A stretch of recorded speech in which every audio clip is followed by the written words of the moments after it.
Alam ko yung mga tao nagpapanik. Bakit ba kayo nagpapanik? So, ibig sabihin pala, hindi kayo matapang. Hindi nyo kayang harapin kung anong posibilidad na mangyayari. Paano pala pag maglindol? Titingin ka na lang, antayin mo lang, kakainin ka ng lupa. O diba? Wala naman sama dun eh. Bibili.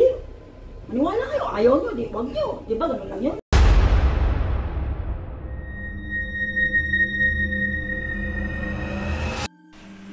Hello po mga Kapi-TV, sa video na ito ay tatalakayin natin ang sunod-sunod na pagpaparamdam ng malakas na pagyanig.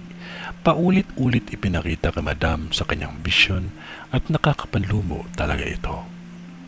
Pero kung ikaw ay hindi pa nakasubscribe sa aking channel, baka naman.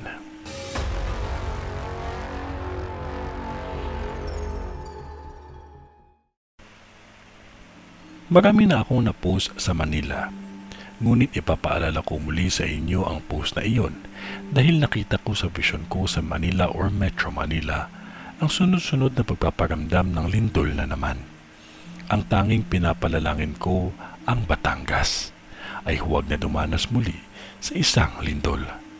Ganon din sa ibang bahagi ng lugar, Maluzon, Visayas o Mindanao. Hindi ko na lahat uulitin ang pag-post. Ngunit ipinapaalala ko lang na ito ay magpaparamdam na naman ang lindol sa Manila or Metro Manila.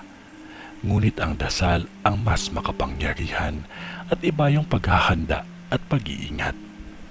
Ang Ortigas, Sampaloc at Las Piñas ay nakitaan ko na naman ng isang sunog.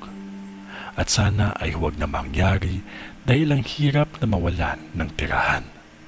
Lahat yan ay maaaring iwasan kung samahan natin ang dobleng pag-iingat at pagdarasal. Lalong-lalo na sa Quezon City, isang malaking sunog na naman ang nakikita ko dyan. Malaking sunog talaga iyan.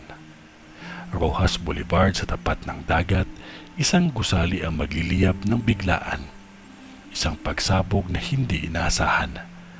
Mahalaga na i-check ang gas at ibang kagamitan na maging sanhi ng sunog.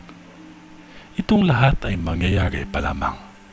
Sunog na halos sunod-sunod sa iba't ibang bahagi ng Manila or Metro Manila. Iba yung pag-iingat at pagdarasal upang makaiwas sa trahedya. Sa ngalan ng Diyos Ama, ng Diyos Anak, at ng Diyos Espiritu Santo. Amen. God bless po and stay safe po. Maraming salamat po sa inyong lahat.